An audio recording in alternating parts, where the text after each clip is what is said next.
You're listening to Tavern Sports Radio Network. Show me the money! Show me the money!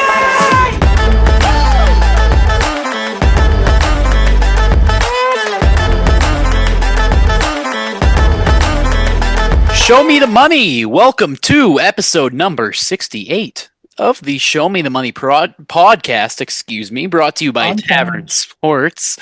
Welcome in today, fellas. We got Cole, you're finally back. Welcome back, man. It's good to see you. Back, baby. You're all in your suit. You look way better than we do. I don't feel better. Ty, Josh, welcome back. Good to have the brothers back here.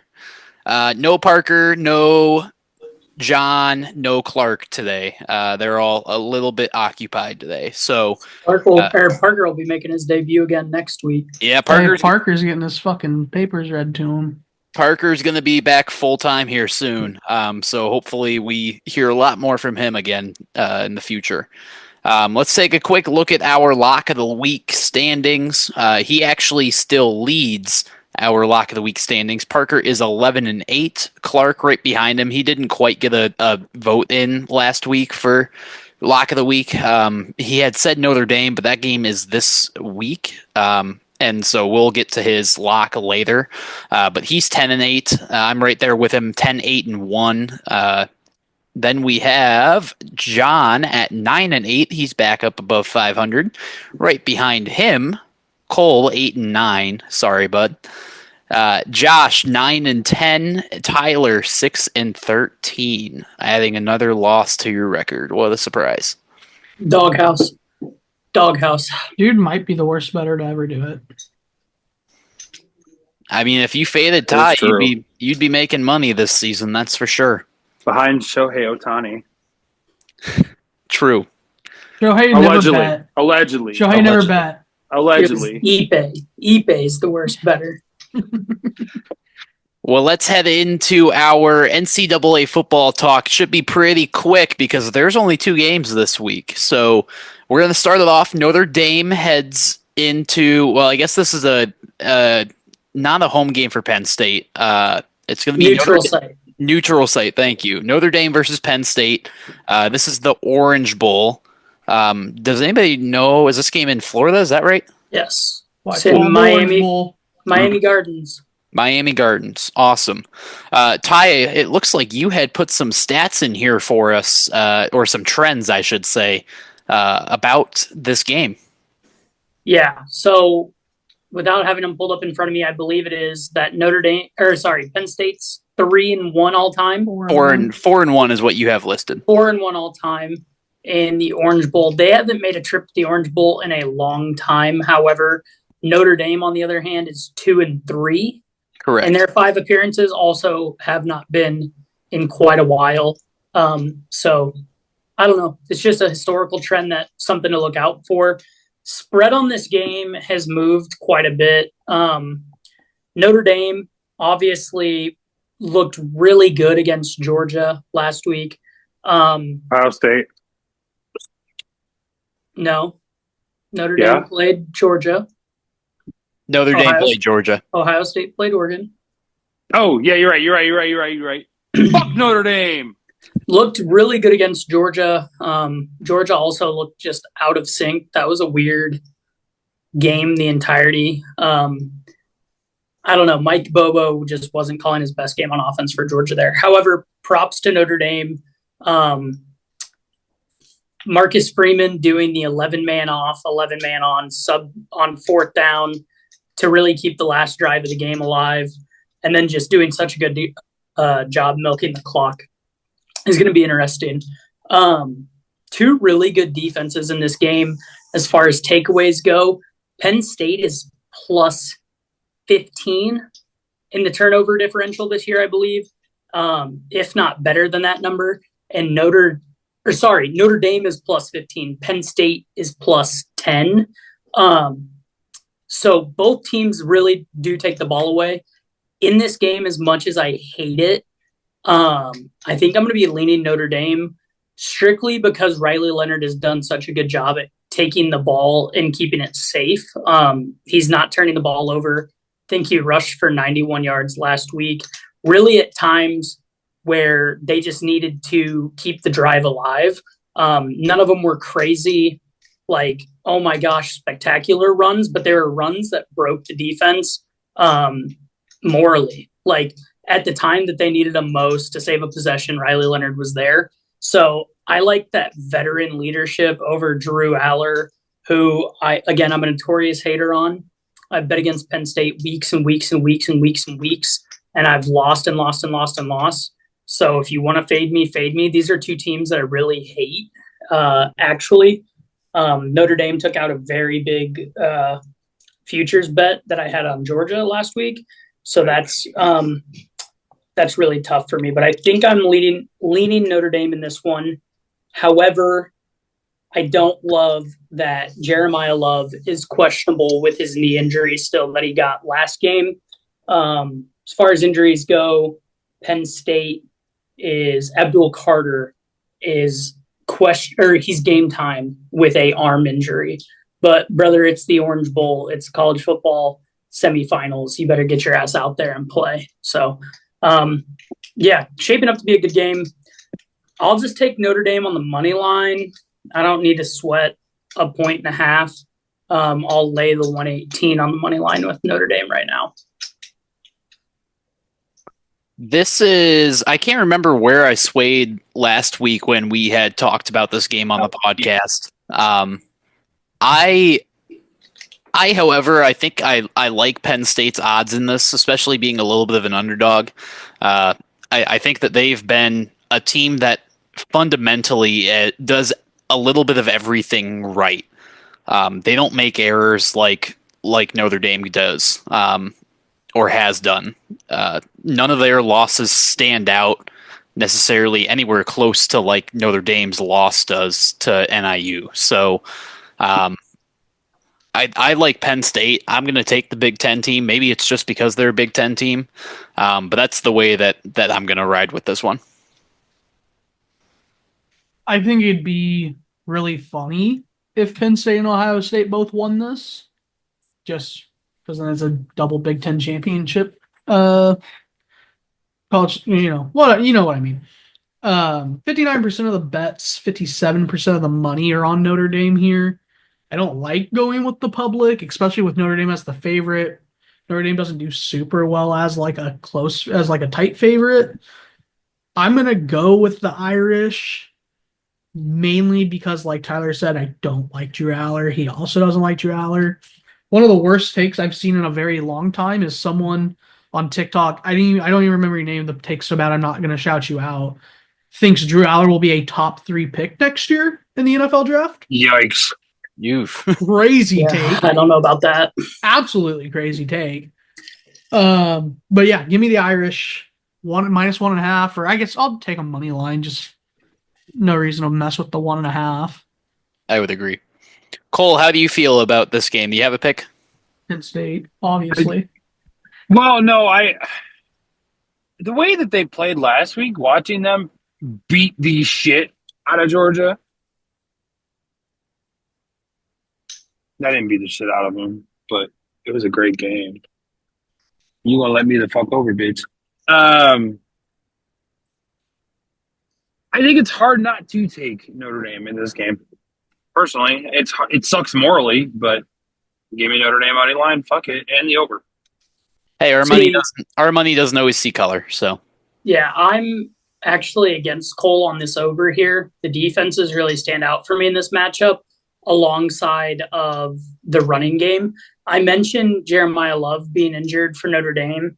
If he does play, he is dynamic, but the true dynamic running game in this matchup is Penn State's. Penn State's rush game is otherworldly this year. Incredible. However, two good rushing offenses and 2 good defenses leads me to think that the under is in play. Strictly. What's the line? 44.5. No, dude, that's an over. That's 2 touchdowns each and a fucking field goal. I agree. It's an over. It's if this was like 2 touchdowns each and a field goal is not 44. That's 30. 31. I don't know. 14. If this was like or 3, sorry. That's 21. Yeah, I mean, it's 3 touchdowns each. And a field 3 touchdowns Three and touchdowns a each. single field goal. if this game was like north of the Mason-Dixon line this week, I would love the under, but the under would also probably be a touchdown lower because of just the weather that's going to be going through the next 48 hours over the southeast. But it's not going to get all the way down to Miami.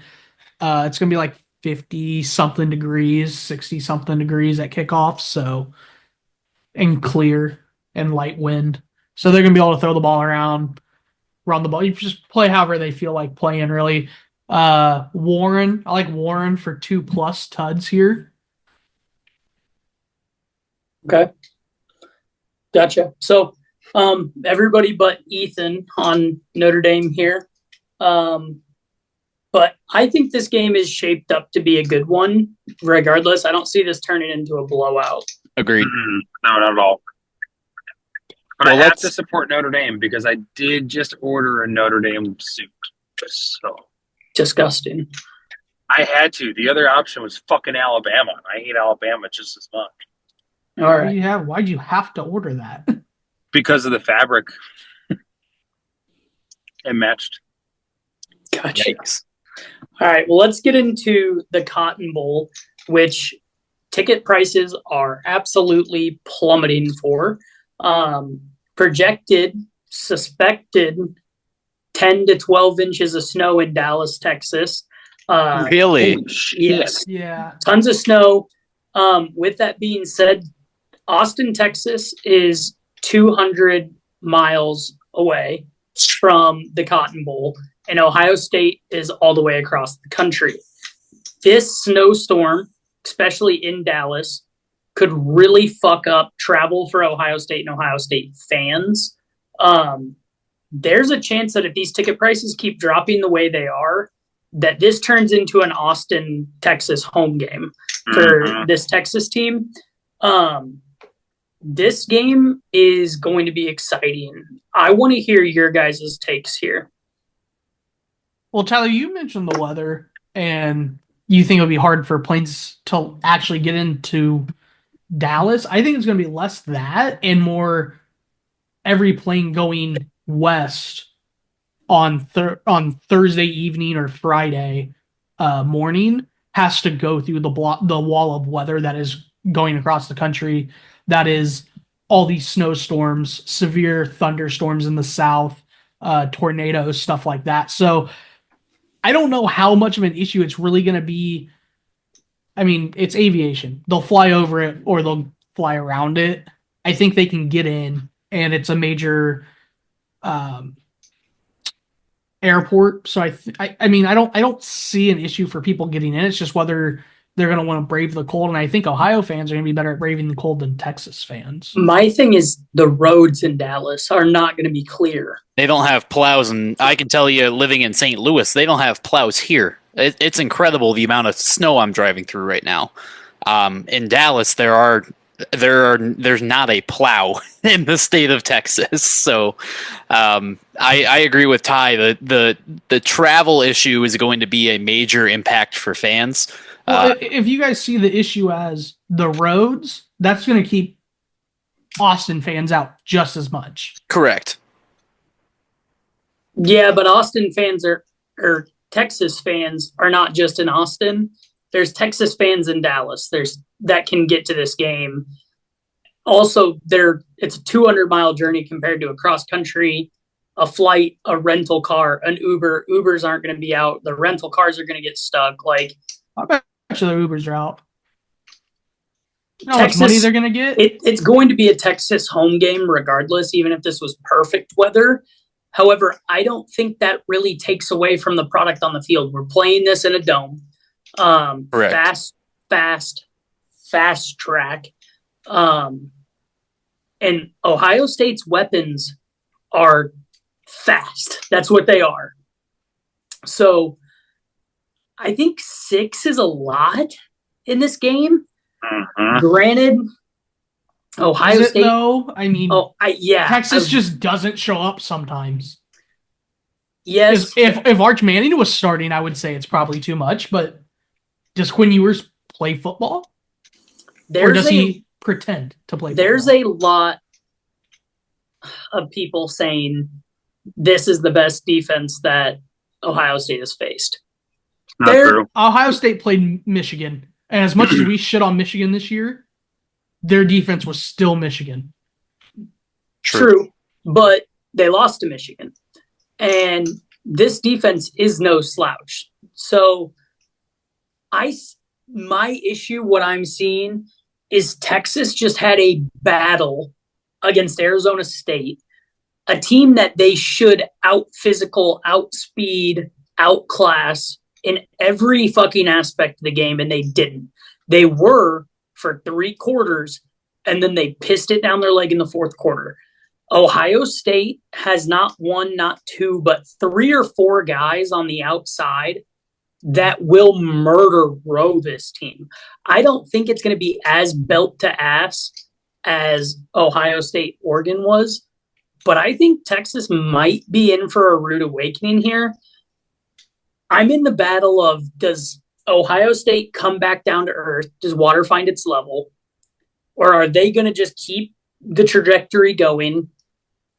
And can Sarkisian rally the boys in Texas? Like, he knows they played bad. He knows they probably should have lost that game.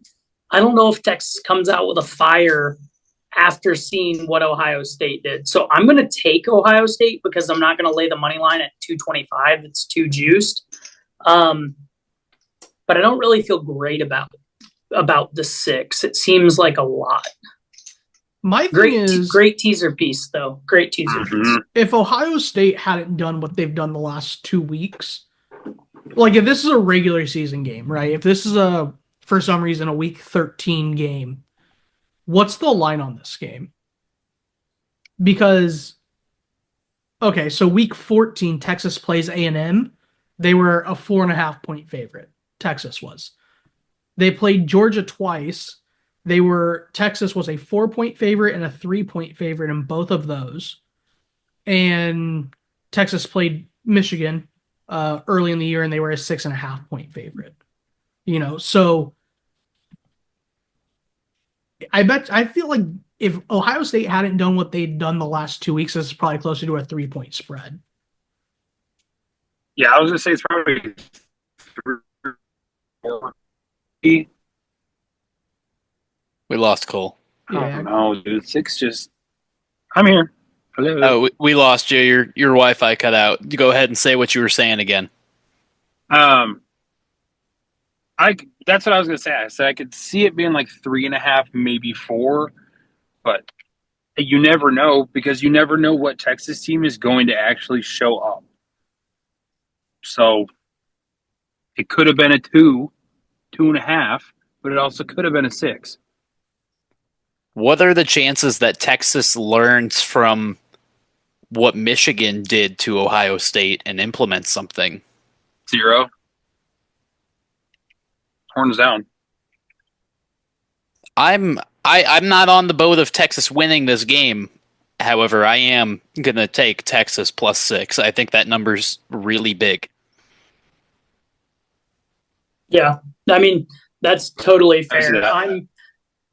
I'm just snake bit by how good they looked last week and how bad Texas looked. It's really hard for me to get over.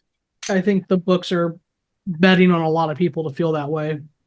And, you gotta remember the people that make these books are not stupid. That's why they can get people to bet Mike Evans over 96.5 yards the final week of the year because everyone knows he needs 85. So they know the entire country is snake bit. As in fact, I'm seeing 5.5 right now instead of 6.5 on the blue book as the live line for this game. Yeah. So where's everybody officially at? I'm going to be on Ohio State. I'm riding Texas. Josh? I'm also on Ohio State. Sorry. Give me Ohio State. I'm going to buy it to like below a field goal, which gives you horrible odds. But What's the difference in that and money line? It can't be too much. it's the 2.5 is 215, and money line is 220. Just give me it on money line. Gotcha. I mean, five. It's just too many. Ohio State could win this game by 20, or they could lose by 2 touchdowns. I mean, it's what Texas decides to show up. Is it the Texas that runs track races against everybody and outpaces the Ohio State team, or is it the Texas that lets Cam Scatabo put up fucking 31 on his own? Yeah, that's why I'm taking Texas. That's Well, why you think, okay, whatever. Yeah, I'm taking Texas to cover. Well, now that we've wrapped up those 2 NCAA games, there is a quick look in that we have here for the championship odds. Ohio State listed as minus 130 to win it all.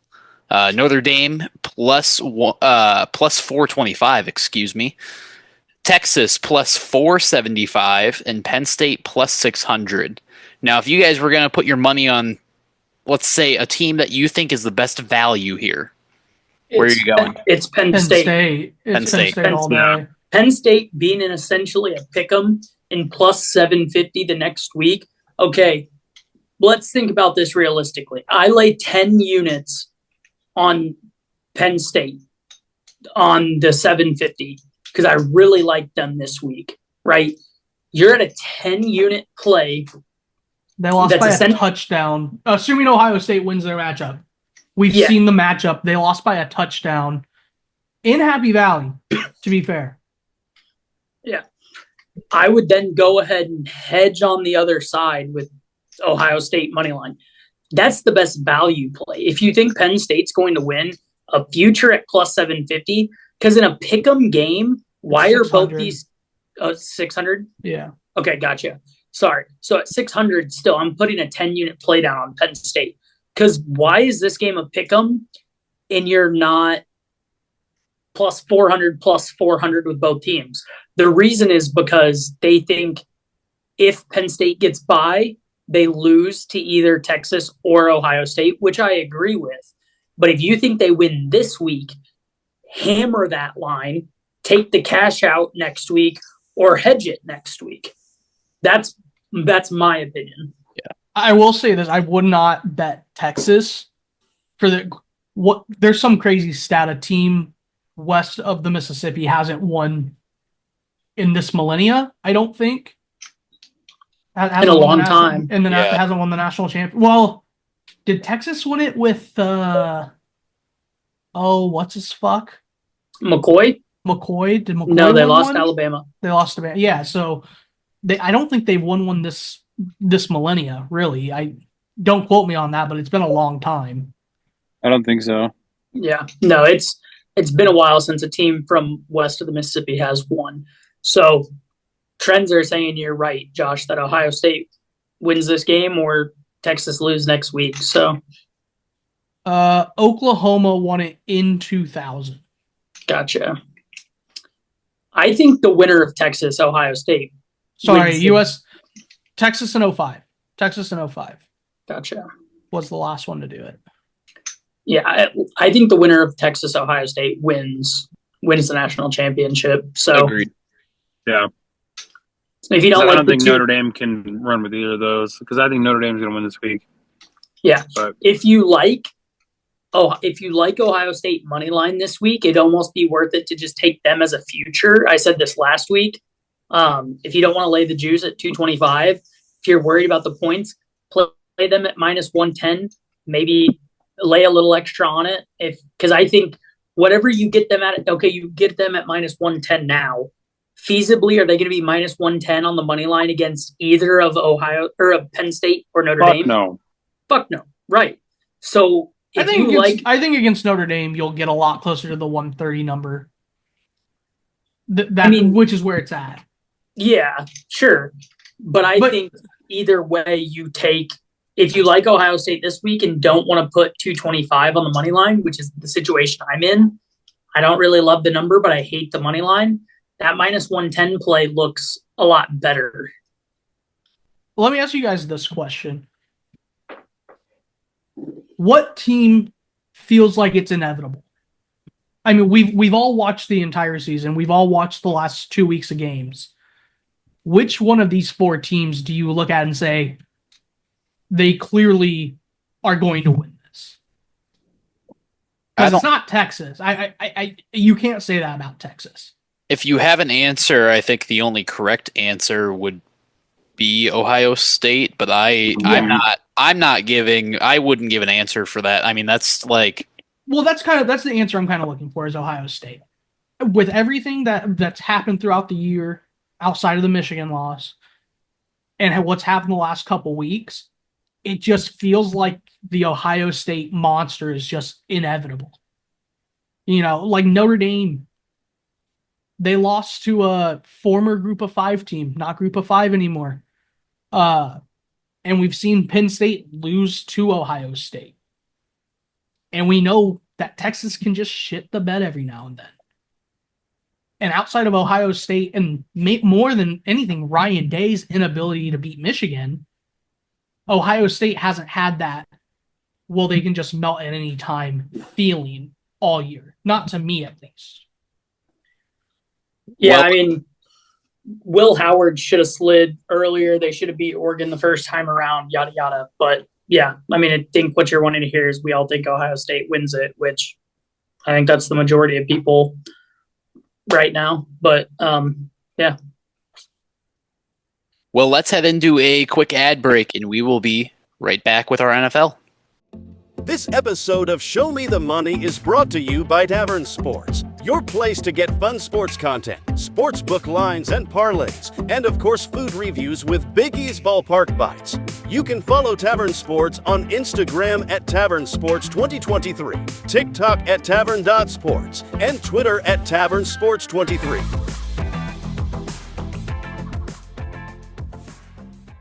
Welcome back to the Show Me the Money podcast. We're going to head right into our NFL talk this week. It's officially the NFL playoffs, fellas. Congratulations after a brutal last 18 weeks. Shocker, we don't get to see the Bears in the playoffs yet again this year. So What? Bears just got done interviewing Mike Vrabel. So, True.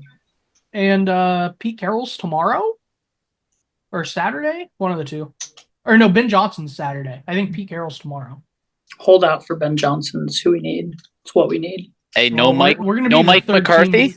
We're going to be the third team to take a crack. You know what? Shout out to Jerry for not allowing us to make that mistake. Honestly. Yeah, that's huge. I don't want Mike McCarthy. Granted, he's done well in Dallas, and they're just running him out because that team is cursed from winning a Super Bowl. But because they fucking committed to Dak Prescott, who's a mid-level quarterback, and no one will ever admit it. Call me crazy. I would take Mike McCarthy for 5, 12, and 5 seasons in a row. I would do it. Here's even the crazier one. You want to talk about Mike's? Steelers fans just made the fucking playoffs and want to run Mike Tomlin out of fucking town. Y'all haven't had a losing season in 11 years. 11 years? Here's 3 first-round picks. Give them. Give them to me. All right, well, so let's start off with the first game. You got the Los Angeles Chargers headed into Houston. Houston is a 2.5-point underdog at home. This line is about to change. Injury bug for sure, though. LA is minus 120 on the spread, and Texans are even money on the spread. So it looks like this line is about to change to 3 or 3.5, wherever the books decide to put it at. I don't know, man. Jim Harbaugh is different, but we've seen this Chargers team melt before. I think the injury bug, like Josh said, really does weigh into this a lot. But the Texans as 3-point home dogs, I think Houston's been craving this atmosphere. I mean, they obviously got a taste of it last year, but that was a road playoff game, right? Right. So Correct. I think this year getting a home playoff game, they've been so hungry for this. I think that atmosphere is going to be crazy. It's going to really come down to how well CJ Stroud plays. Not having Dell and not having Diggs obviously hurts, but I think if Daniil Hunter stands up on that D line, and CJ Stroud plays well, specifically on third down. He was really good on third down last year, not as much this year. He's come down to earth. Texans at +3 looks really nice to me. So I think that's the way I'm leaning, but the Harbaugh effect could be in full effect here for the Chargers. I don't disagree with you, Todd. What happened to Cole? Just noticed he was gone. He I got don't sick. He'll be think- back. I don't think the Texans secondary is bad enough to let the extremely mediocre Chargers receiving room to run wild on them like they have been the last couple weeks. I don't know. I don't remember who they've been playing, but like Quentin Johnson, their rookie from 2 years ago, who caught like 1 or 2 balls his entire rookie year, and noted white boy Lad McConkey, sneaky athletic, I guess, just been feasting the last 2 weeks. Just cover them. They're not very good. They really aren't. Yeah, I think I'm siding personally with Houston on this one. I think Joe Mixon's still going to be able to mix in a healthy amount of rushes as well as CJ Stroud hitting some receivers. Horrible wordplay. Never do that again, by the way. What did I say? Joe Mixon can mix in. Oh shit! You didn't notice you did that? Promise you I didn't do that on purpose. I definitely didn't do that on purpose. I'm not that smart. The Chargers just don't seem like that. You mentioned it earlier. If you asked me who a team of destiny was, this Chargers team is not it. They snuck into the playoffs. Well, unlike fucking what's his name? J.K. Dobbins was mid as fuck last week. They went to the third string dude to try to get something going. Like at a time when you need that win the most. Yeah, I mean, shout out. Was it Vidal? Was it Kimani Vidal that stepped up? I don't remember, but I'll tell you something I do like in this game though. Damian Pierce put the Texans on his back last week, and I had to have it. And with Mixon back, I mean, his odds are crazy for a touchdown. But if Mixon's not 100%, and Pierce broke like a 70+ run last week, you can get him for a tud at +1,300. You talk me into sprinkling a half unit on that. 100%. Yeah. Ty, who are you taking? I'm Chargers. Texans +3. Okay. I'm Texans +3. I can get especially if this line does end up ticking up to the 3.5, and you're telling me I can get Houston and fade 70% of the public. I'm gonna do that. Yeah. Well, That's where the money is. 70% of the public is on the Chargers here. Yeah, that's a lot. Well, next game we have the Steelers heading into Baltimore to take on the Ravens. So 9.5 point favorite for the Ravens. This game ended, is that right? Probably right around 10 points when they played a couple weeks ago. No, the Ravens No. put belt to ass a couple weeks ago. So it was even worse than 10 points. Yes, but traditionally this is a matchup where you always take the dog, but the dog is usually less than 6 points. The Steelers, however, are coming in on a massive skid. They do not look great. They're the Iowa guys. We're going to run the ball on 2 downs. And if it's 3rd and 3 or less, we're going to run it again. And then we're going to punt and hope our defense can do it. Their defense is good. Their D-line is great. Their secondary cannot hold up for an entire game. They have a good secondary. They cannot hold up for an entire game of Zay Flowers, Mark Andrews, Zay Derrick Flowers is out, I Henry. thought. Didn't he tear his ACL or something? Christian Watson tore his ACL. I'm pretty sure Zay Flowers is hurt. I didn't think he was. He's questionable. He's questionable. So I think if he's questionable, they're I'm seeing long shots 7 hours ago. Okay. So either way, I think the Derrick Henry, Lamar Jackson, Mark Andrews combo with their defense, you have to eliminate George Pickens, who has been non-existent the past couple of weeks, not even a 1,000-yard receiver this year. The great George Pickens. So I'm going to be taking the Ravens, even though I feel like I shouldn't. The line opened at 8.5. It's up to 9.5. You'd think the Steelers could keep it respectable, but I just don't know. I think Lamar has a chip on his shoulder. I think he really wants to win a ring. And if you can beat a division rival to get there to do it at home, I think they're going to be geared up for this one. The Ravens will win it next year. Okay. So foretold the prophecy. They win every 12 years on the quarterback's 6th season. Or 5th, whatever it is. Whatever next year's season is for Lamar, it's the same thing that happened with Dilfer. It's the same thing that happened with Flacco. Every 12 years on the quarterback, it's either the 5th or the 6th season. And everything lines up again. Well, the Steelers have lost 4 straight. They won the first matchup 18-16 against the Ravens at home. In Pittsburgh, yeah. In Pittsburgh in November. But then on the road on December 21st, they lost 34-17. So a 17-point ass whooping. Granted, the Steelers had just played 6 days prior and they had another game 4 days later.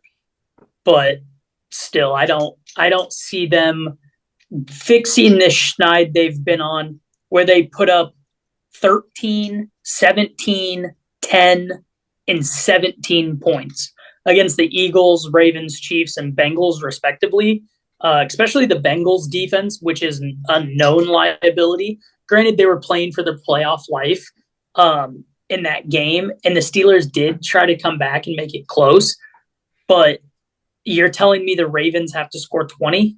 That's all I need with Justin Tucker's leg and Lamar and Derrick Henry? I'm going to take that. I'm going to take the Ravens to score 20 and win this game. Does that mean they cover? Not necessarily, but definitely win this game. My thing with these Steelers is, Tyler, like you said, the 4-game slide. At what point do you go back to Justin? I mean, it's too late now. You don't do it now.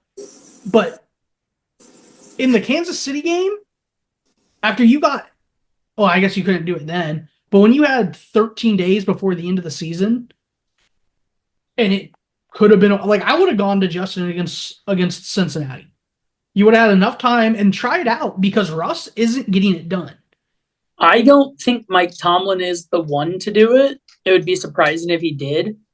Well, I think it would be more Art Smith, who's there. Well, but what I wasn't done. What I'm saying is, if you have a bad first half, like no offensive production, do you say fuck it? I think you have in the second half and let Justin try? I think you literally have to. Like, if you're down 14, now, 2-minute drive, are you putting Justin back out there? No. No. Because we all know what happens when Justin has the ball in a 2-minute drive when he needs to score a touchdown. There's a pick 100% of the time. So don't do that. Put Russ out for that. But for the entire rest of the second half, if you're losing, yeah, get Justin out there. Yeah.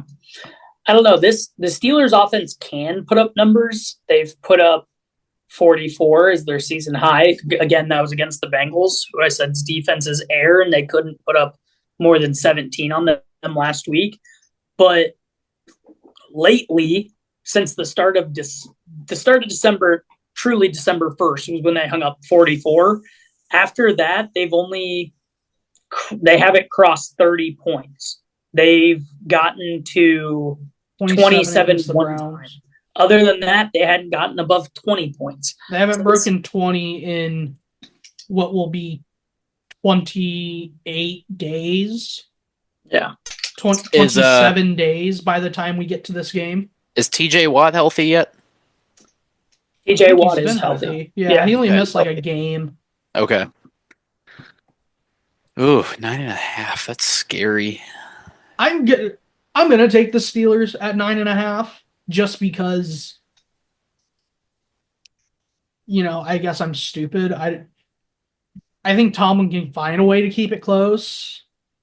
I think TJ Watt will step up in a game that he's gonna have to step up in. I mean, that's what players of his caliber do. I think I'm going to take the Ravens at 9.5. I would love if the Steelers proved me wrong, but I think the Ravens. I know. Yet again, we go back to that team of destiny. Ravens this year feel like that Next team of year. destiny for me. Ethan, down to 6.5 for the Ravens is only 182, which could be a good parlay piece. You know, if I had money in the sports book, Steelers up to 10.5 is 125.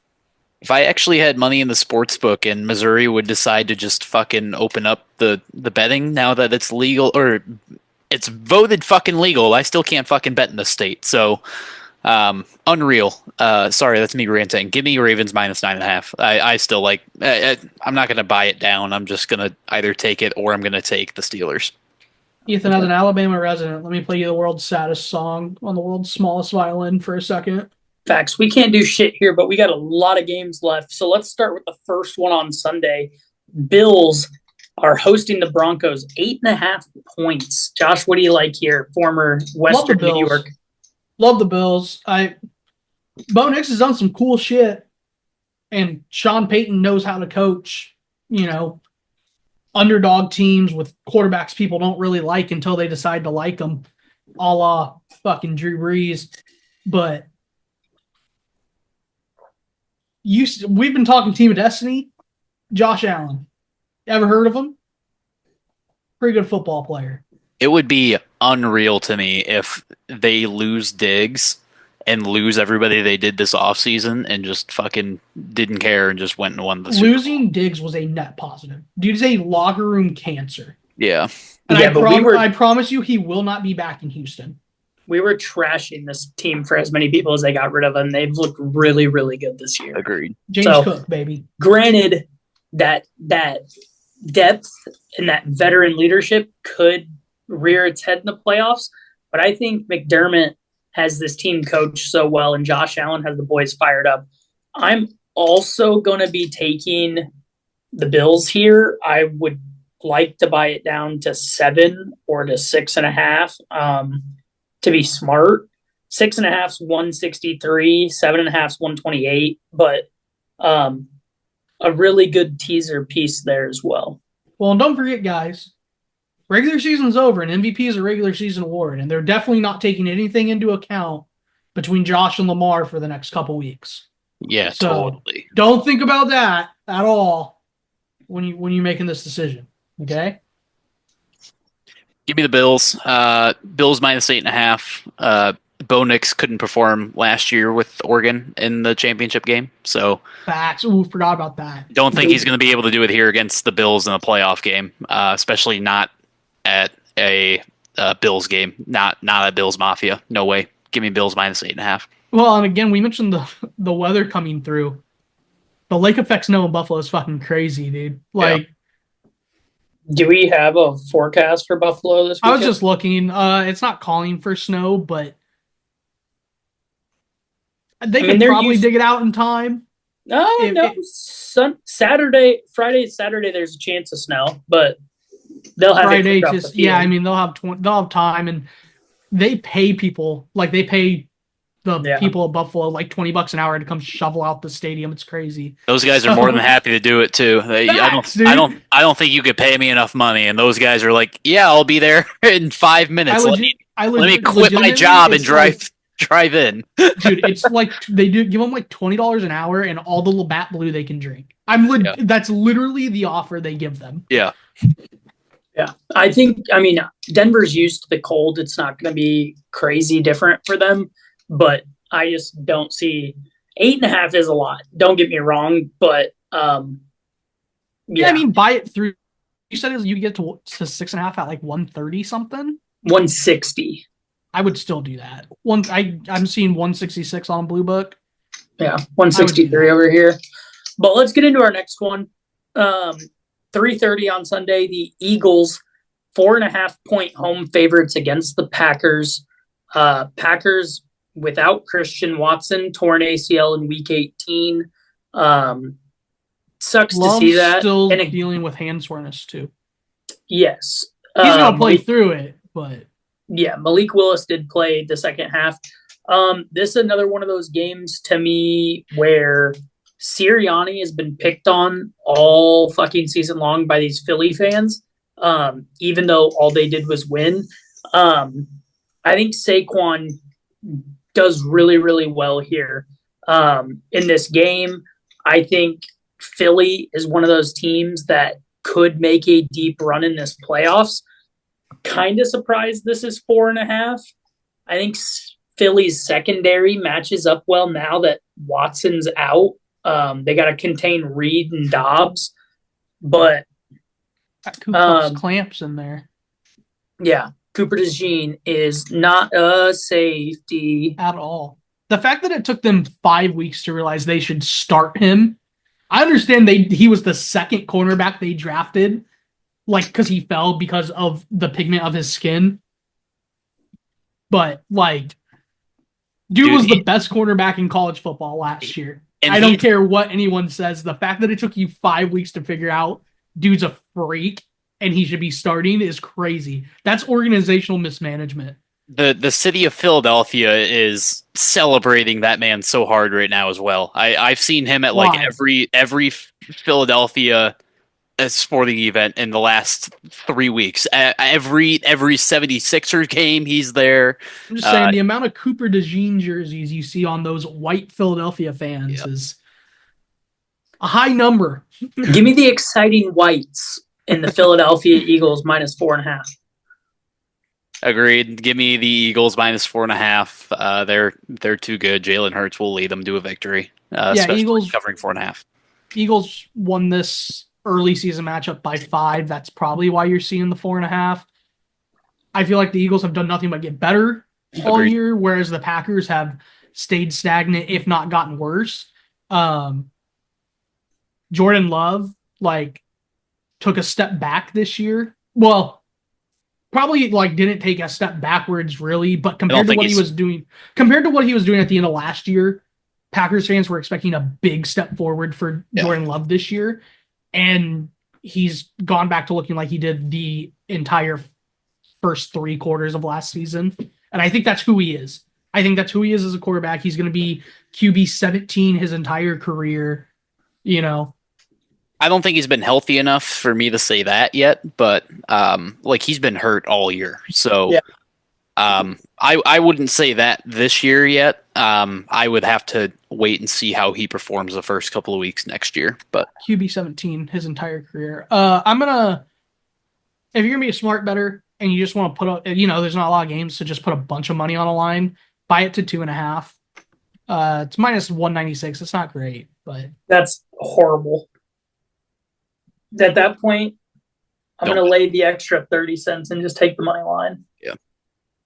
But next one, interesting game. Sunday night, Washington heads into Tampa Bay. Tampa Bay, big camaraderie moment at the end of last week, getting Mike Evans to his 1,000 yards. The team loves that dude. They partied so hard for him at the end to make that possible. He did not get to 90. It ruined, every bet that I had placed, and that's fine. But yeah, that's fine. Is it fine? Yeah, it's fine. We're past it. We're past it. We're past it. These were 2 of those teams we talked about going into the playoffs that nobody really wanted to match up with because Jaden Daniels is last year CJ Stroud. He's dangerous at any given moment. But Tampa Bay also just one of those teams that's sneaky good. Mike Evans, Baker Mayfield has always got Bud. that chip on his shoulder. Ricard White, this defense still feels like they're slept on. Don't forget about Kate Otten. Fuck Kate Otten. Bucky Irving. Bucky Irving blasting onto Facts. the scene. Calling out Rashad White before Bucky Irving there is crazy. Well, Bucky is the new him. Ricard White's going to be looking for a job at fucking Amazon after the season. Tristan Wirfs out there, Iowa guy, left tackle. Yeah. Shout out. I'm going to take the Bucks on the money line. I could see the Commanders keeping this game tight in a 3-point game. The thing that I don't like is the Commanders coaching. I don't know how he's going to fare in a big game here. And Jaden Daniels, your first taste of playoff football.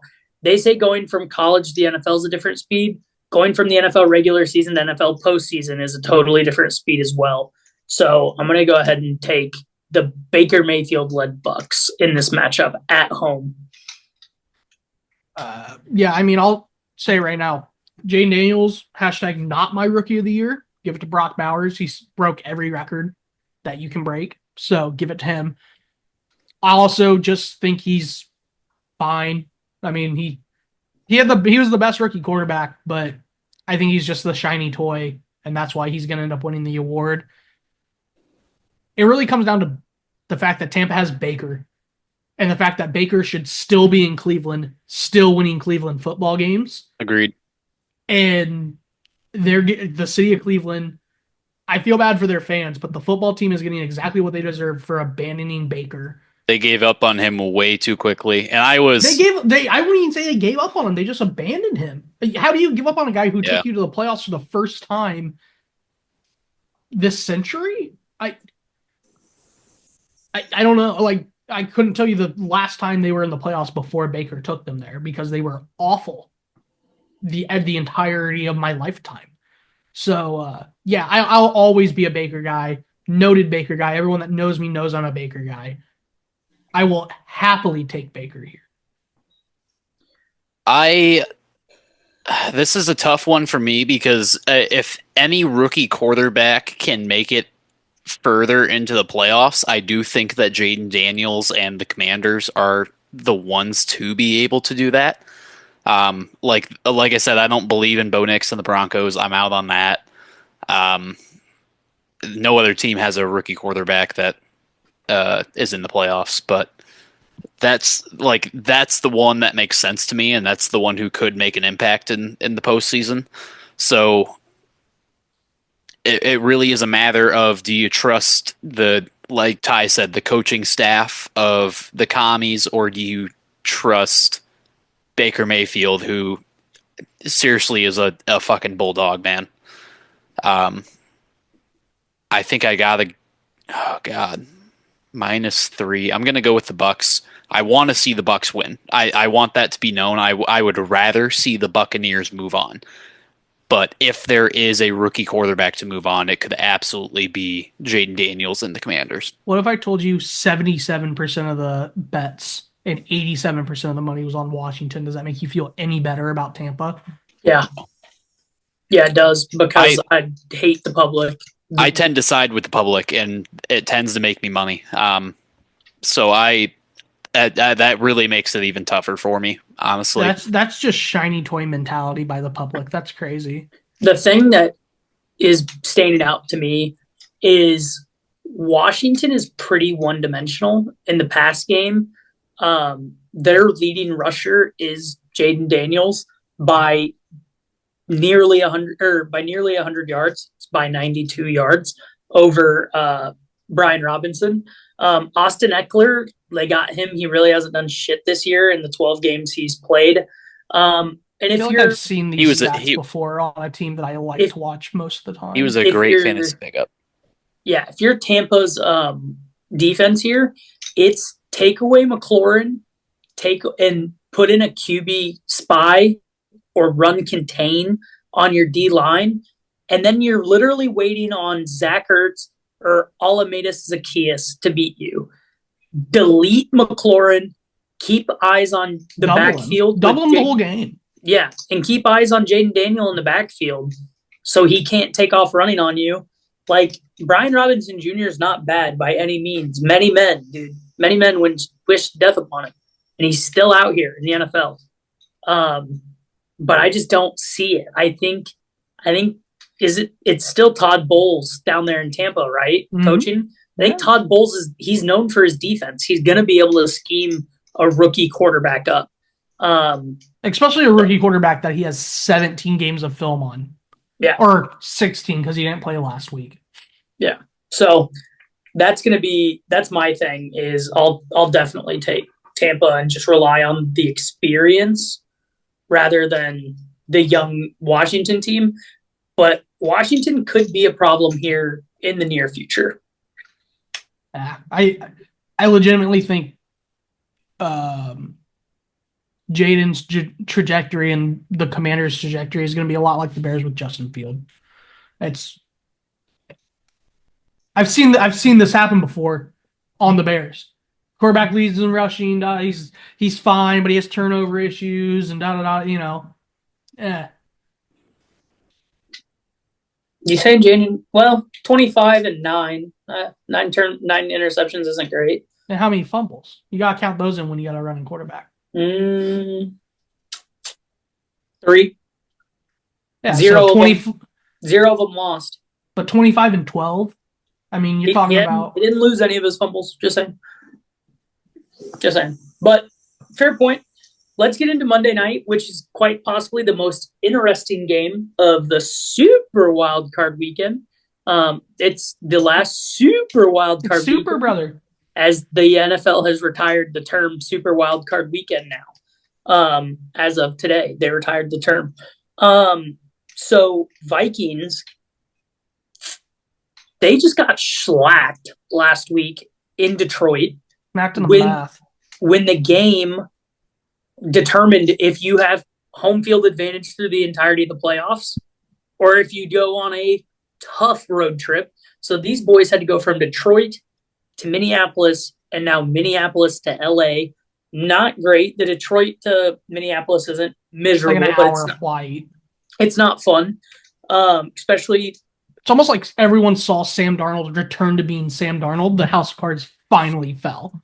Yeah. 18 for 41 for 166. That's 43.9% completion percentage, by the way. QBR of 55.5. Yeah, that's rough. Two similar teams here. Sam Darnold, granted, has been lighting it up. 35 touchdowns to 12 interceptions. Not great, but Matt Stafford on the other side, only 20 touchdowns to the 8 interceptions. Running game, both very, very good. Aaron Jones, an 1,100-yard rusher. Kyron Williams, 1 yard shy of 1,300. Kyron Williams, 14 touchdowns on the year. But the receiving cores for this team are just fucking nails, man. Puka Nacua and Cooper Kupp going up against Jordan Addison and Justin Jefferson is popcorn worthy, dude. Pull up a seat, put your phone down, tell the wife and the kid to leave you alone, and strap in for this fucking game.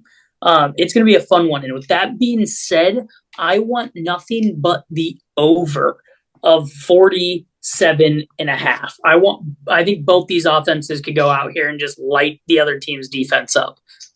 B-Flow has had a really good defense for the Vikings this year. He's done a really good job pressuring him. However, Matt Stafford has seen a ton of these B-Flow exotic defenses. He's a longtime vet.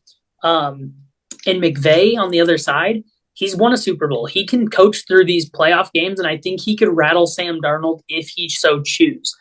I don't want to pick a side at all. I think it is interesting. The Rams are technically the underdog, a 1-point dog at home here.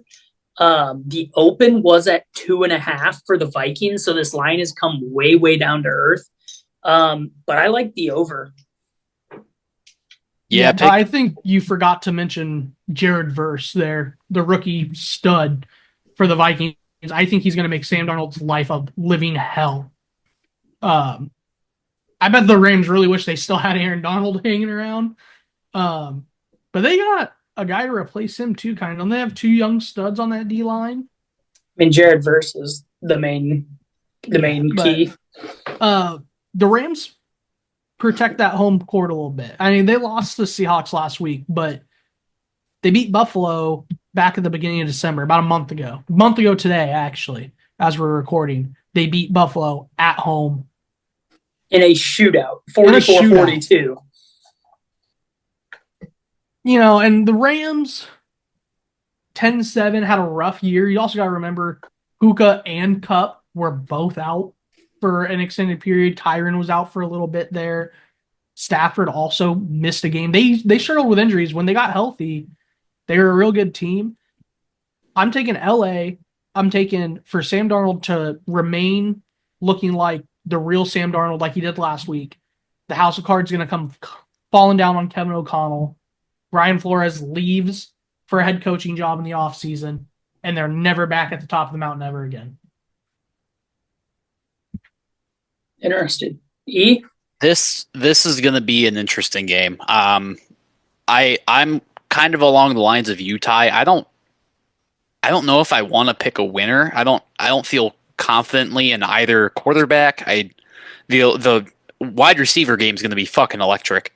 The coaching is going to be probably better toward the Rams side of things. So unless Sam Darnold finds something, Kevin O'Connell's a fucking dog. When you bring up coaching, he hasn't Kevin won one I agree. like McVay, but he's a fucking mastermind. yeah. And so I think that after the last week, Sam Darnold needs to be 3 times the player he was last week in order for them to have a chance of winning this game. Guys, this game happened already this year. How long ago was it? October 24th. Completely different quarterbacks than we saw that. The Rams were a completely different team at that point. They didn't have Kupp. They didn't have Nakua. And they won by 10. Darnold went 18 for 25, 240, and 2 tuds in that game. Aaron Jones was only held to 58 yards. Jetta's put up 115 in that game.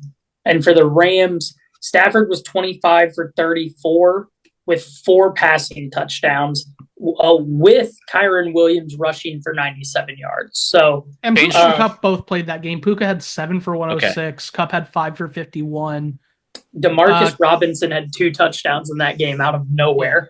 Kyron Williams also had 19 through the air for another touchdown. I will make a pick. The Rams handled their shit. I will make a pick. Give me the Rams plus 1.5 then.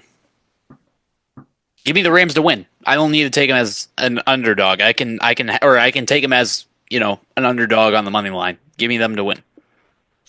Public money also loves the Vikings here. 67% of the bets, 64% of the bets, 67% of the money. I'm just not confident in Darnold. Has he ever played in a playoff game before?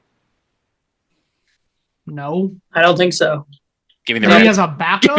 Give me the Rams. Well, he would as a backup for the Niners last year, right? But he didn't play. Correct. Yeah, give me the Rams. I wasn't gonna make a pick, but that solidifies it. Give me the Rams. Yeah, and this was in SoFi. There has been talks about this game getting moved because of the fires.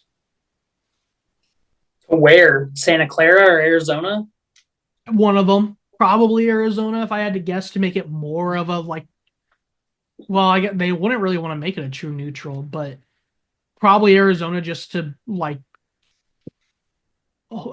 protect from the horrible turnout of, okay, now we have to move them from Santa Clara as well if the fires continue to burn. But yeah, I would assume Arizona, worst case. Yeah.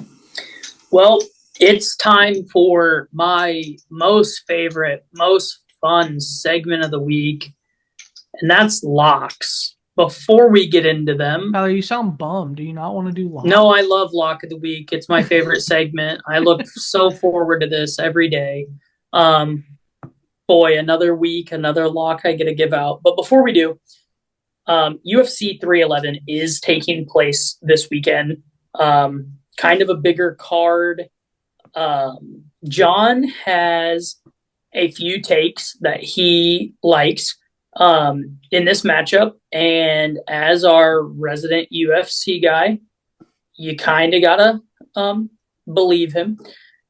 Do what you will with this information. But John says in this card, there are 4 fighters from Dana White's Contender Series making their debuts. And he personally would fade all of them but one. He would fade Austin Bashi, Nicole Cagliari, and Bruno Lopez.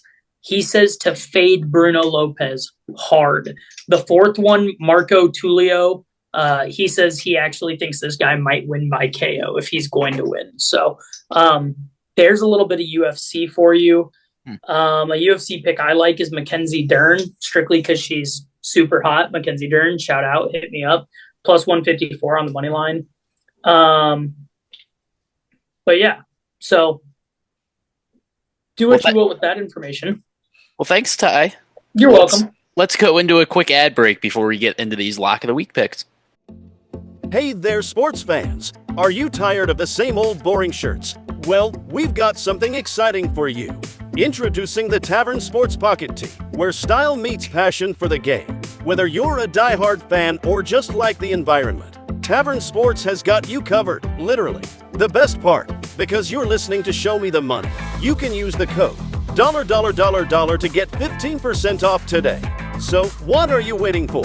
Head over to tavern-sports.square.site right now and elevate your game day experience. Tavern Sports. Beer, betting, sports. Welcome back to the Show Me the Money podcast. It is time for the final segment of this show, the Lock of the Week picks, fellas. Oh boy. How are we feeling confidence-wise? Tyler, do you want to go first?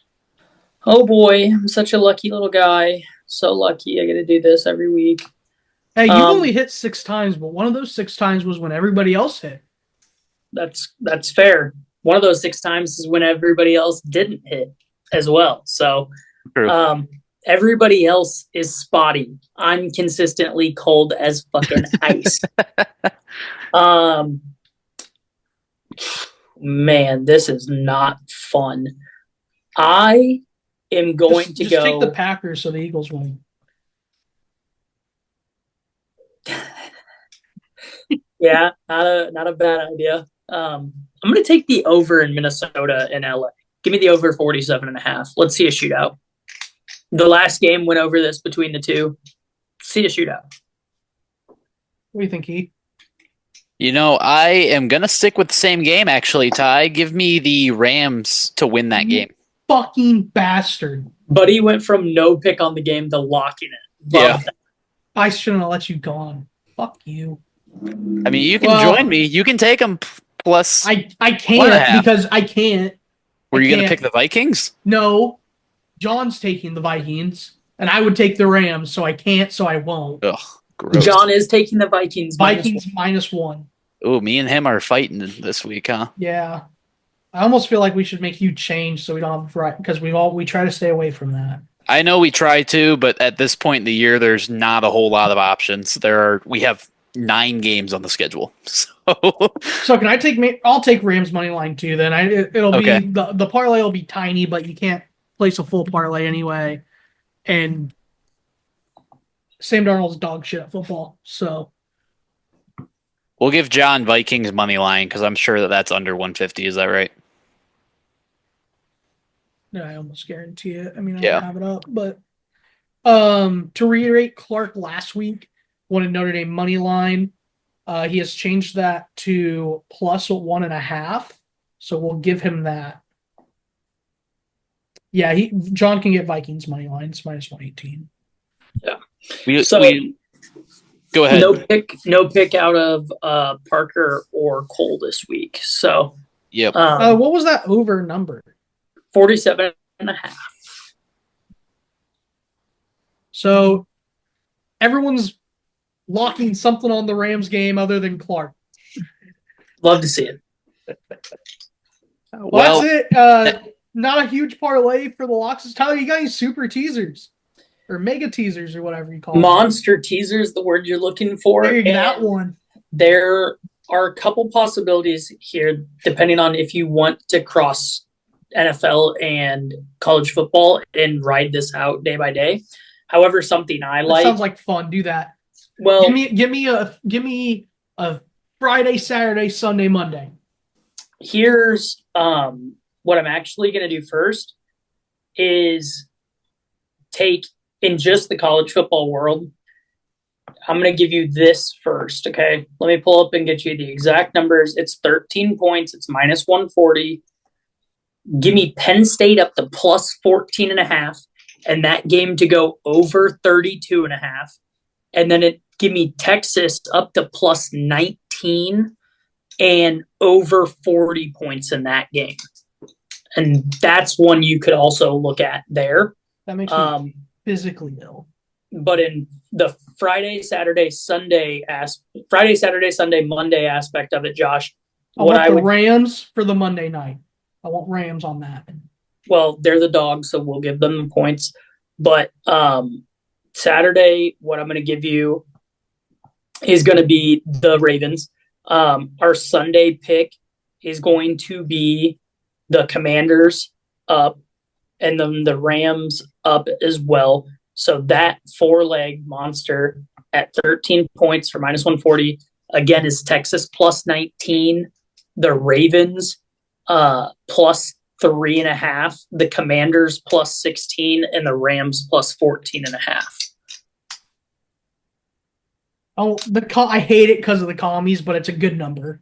The 16.5 is a good number. 16 is a good number. Your other options are you're taking the Eagles and you're taking them down to a dog, which isn't the worst thing. You can get the Eagles plus 8.5 against the Packers, or you could take. I can get the Bills plus 5.5, can't I? You could get the Bills at plus 4.5.